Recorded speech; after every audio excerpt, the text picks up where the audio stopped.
This is where I slept last night. I found this awesome gazebo at the top of this hill. I had to cycle from way the hell down there all the way up here this last night. I was kind of kicking myself when I left the twosome place, the place that I thought I was going to stay at. I was like, yeah, I can ride for a little bit longer. It doesn't look too bad.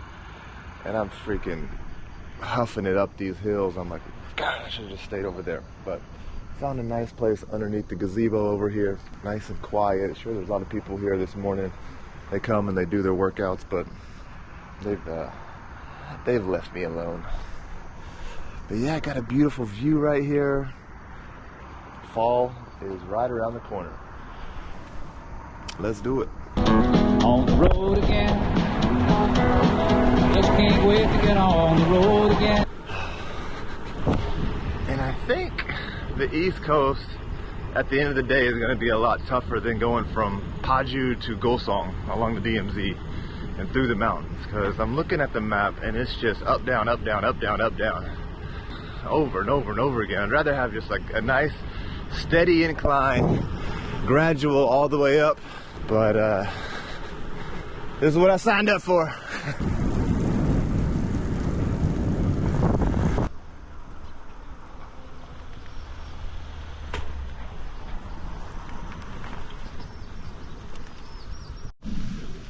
Whew. Hell yeah, and I am in luck. So I was just gonna head to a convenience store, this one right here, but I saw this little mom and pop looking restaurant open and they look like they have some really good looking soups. That's what I need to start my day. This one right here has my number on it.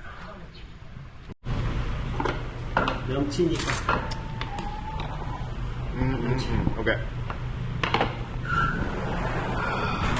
Looks and smells delicious. Wow. Some big chunks of rib, it looks like. Yep. So there's definitely meat in there. You just kind of have to work for a little bit. Pry it off the bone like this. Boom. And then, I guess you can eat it many different ways. You can put some of this like mustard sauce on it. Maybe eat it with an onion.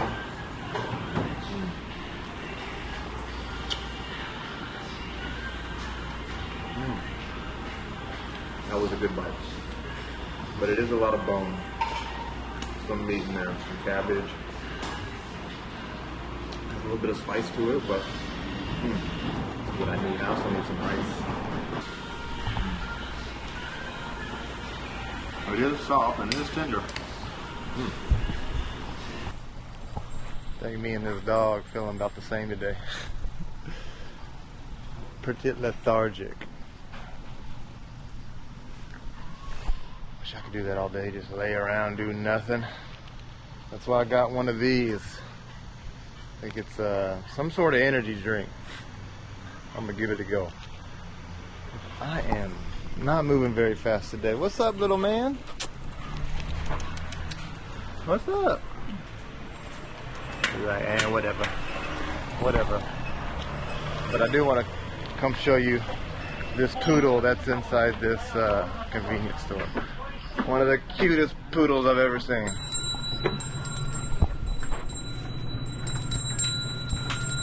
Hey! Hey! Just want to do this all day, but I got a long way to go today, and it is just up and down the whole way. Like a jelly, kind of fruity.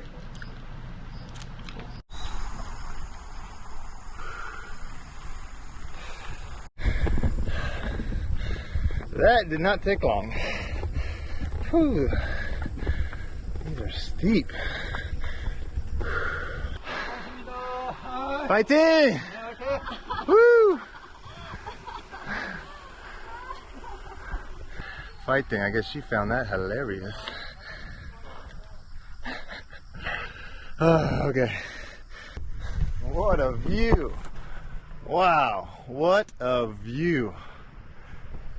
So yeah, when you do climbs like that, sometimes you are rewarded with the unbelievable view. That is so nice. All right, got 7 more of those to go. Churros ice cream bar. I've never seen that.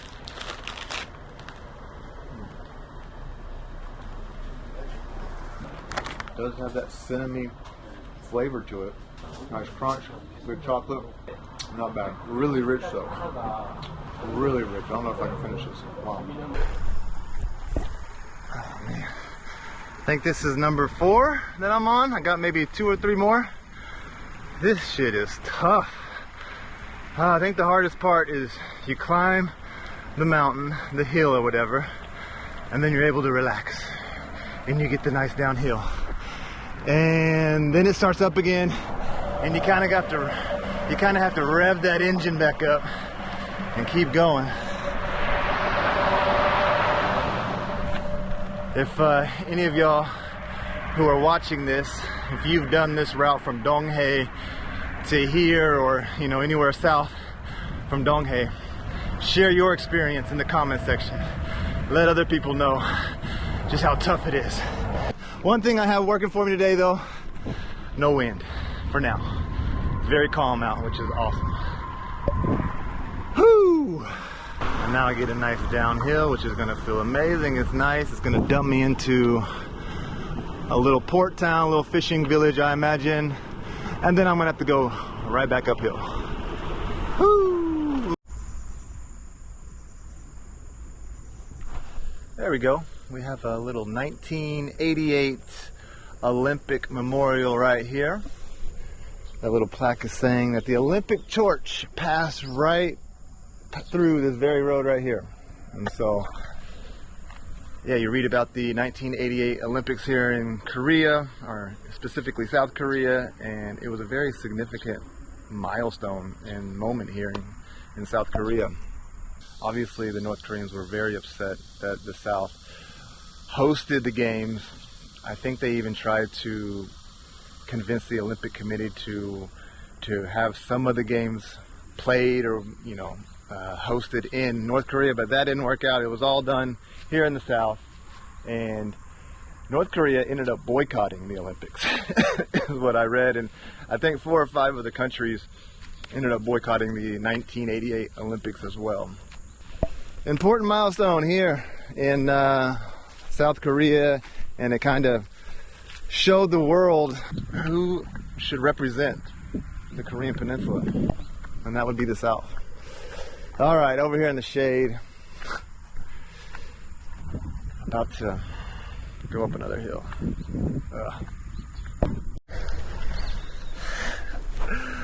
Never-ending hills on the East Coast, especially on this part. I'm gonna complain about it until it's over. Hey, those are not rambutan, those are chestnuts, in case you're wondering.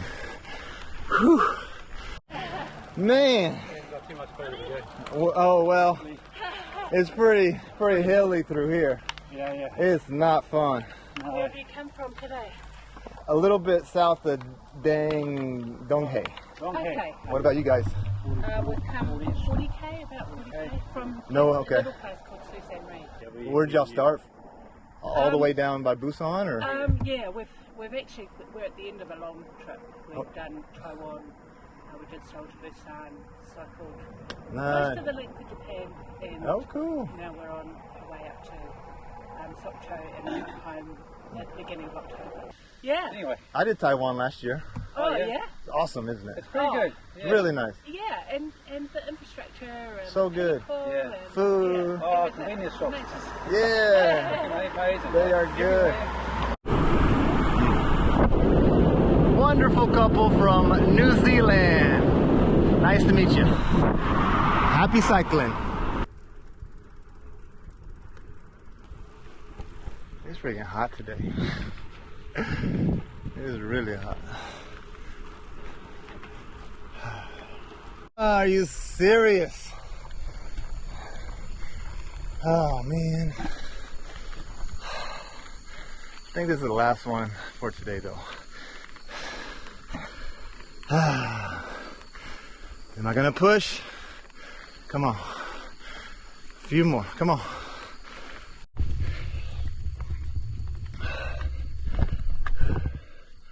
I did not expect the East Coast to be this difficult. You think the coast, you're like, oh, I want to be on the beach, cruising the whole time, but yeah, obviously there are still mountains and cliffs and hills all along the coast. But these are so freaking steep. I mean, look at this. This is crazy. Almost there though. My calves are on fire. Oh, they're burning. And it sucks though when you get to the top of a place like this and you got nothing to look at. That's the worst. At least give me something pretty to look at. Ooh, there's a rock. Hey yo. Hey yo. Hey yo.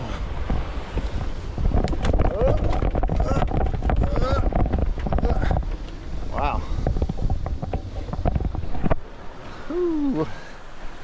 That's part of the bike course, believe it or not. Ah, that's the ocean. I think I'm gonna go jump in.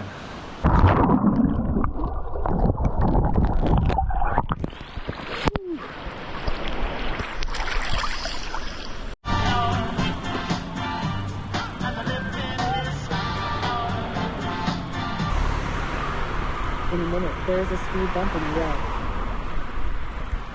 Alrighty, welcome to Uljin, which I'm not sure if Uljin is a city or a district or province, but hello, I'm good. How are you? Present. A present? What is this? Oh, spoon. Oh, like yeah. oh, okay, a spoon, and you can what you do? Absolutely. Oh, cool. Thank you. All right, thank you for stopping, saying hello. Have a good day. And thank you to that nice couple for stopping and saying hello.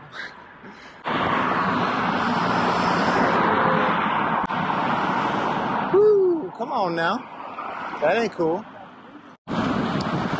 Interesting. This looks like a Independence War Memorial monument that you would see in Indonesia. The bamboo cut like that and sharpened. You see a lot of these monuments in Indonesia because this represents the struggle that Indonesia had to go through fighting against the Dutch to win their independence. So, some quick Indonesian history for you real quick. So, when the war was over and Japan surrendered, 2 days later, Indonesia, they proclaimed their independence. Sukarno, the first president, he got on the radio, declared independence for Indonesia, but the Dutch used to colonize Indonesia. They came back in September and started a four-year bloody war. And so it's interesting. The Indonesian fighters, they were trained actually by the Japanese in the last couple of years of the war. Basically just using them as pawns. And but it was the first time that the Indonesians got any kind of military training. And so they tried to seize the weapons from Japan when they surrendered, but sometimes they were successful, sometimes they weren't. But a lot of them, what they did is they just got bamboo spears, sharpened them, and fought the Dutch with the bamboo spears, you know? And so, anyways, okay, cool. A little Indonesian history lesson for you guys, if you cared. Right now I'm heading to, I think, a spa. Oh, that looks like a nice place. And they don't have a jimjilbang. Uh-oh, where are you going? They don't have a jimjilbang in this town, but they do have a few spas. And so I'm just gonna go clean up, take a shower, and then put right back on some dirty clothes. But at least I'll be, at least my body will be clean, right? And so that's what we're gonna do, and then have some dinner tonight, and then find somewhere to camp. So, wash, rinse, repeat. Pohang, Uljin, Pohang, 126 kilometers. That's where I'm heading. Uljin, that's where I'm heading right now. So I think when I get to Pohang, I'm just gonna chill out for a couple days and then work. And then maybe go out to Olungdo and Dokdo. That'll be fun. I cannot wait to go out there and talk about all that stuff. Somewhere out there. Whew. Where is this granny going? On the opposite side of the road.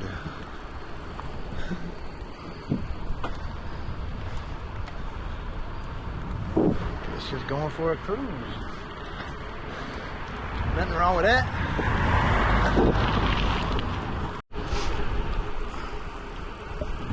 I like this part of Uljin. So it just feels like a really small, tight-knit community. Looks like most of the homes are in decent condition, even though they are pretty old. I wouldn't want to live here, but it's pretty nice. Pretty nice. Oh, and just when I think I was done pushing,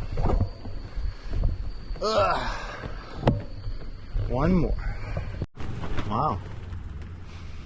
You've arrived at your destination. Smells delicious. Somebody barbecuing around here. But I like the decorations on the street.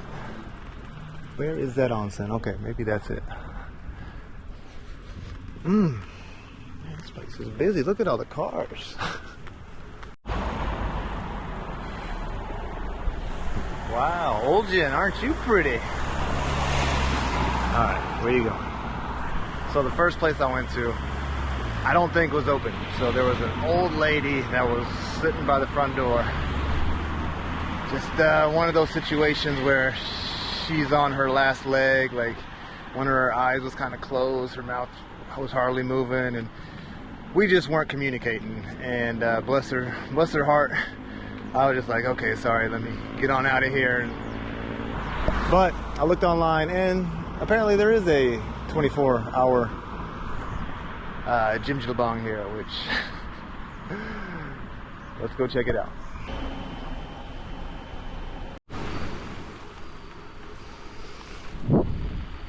Okay, now looking for a place to camp, looking for a gazebo because there's a slight chance of rain tonight and it'd be nice to have a roof over my head.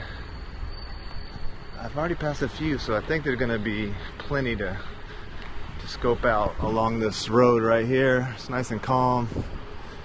I just want to be close to a bathroom too because my stomach ain't feeling too good. I got some medicine at the Nice to See You convenience store. Alrighty, I found myself a place to call home tonight, right underneath this gazebo. Another awesome, nicely built, strong looking gazebo. But once again, I am underneath the gazebo. Got plenty of room down here. That way in the morning, if there are some old ladies and people walking around in the morning that want to come enjoy this gazebo, I won't be in their way like that one time.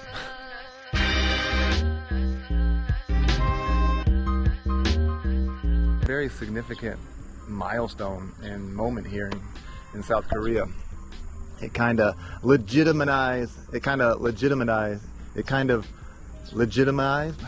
Jesus. It kind of legitimized who had the Jesus. It kind of legitimized who had the authority to rule the Korean Peninsula.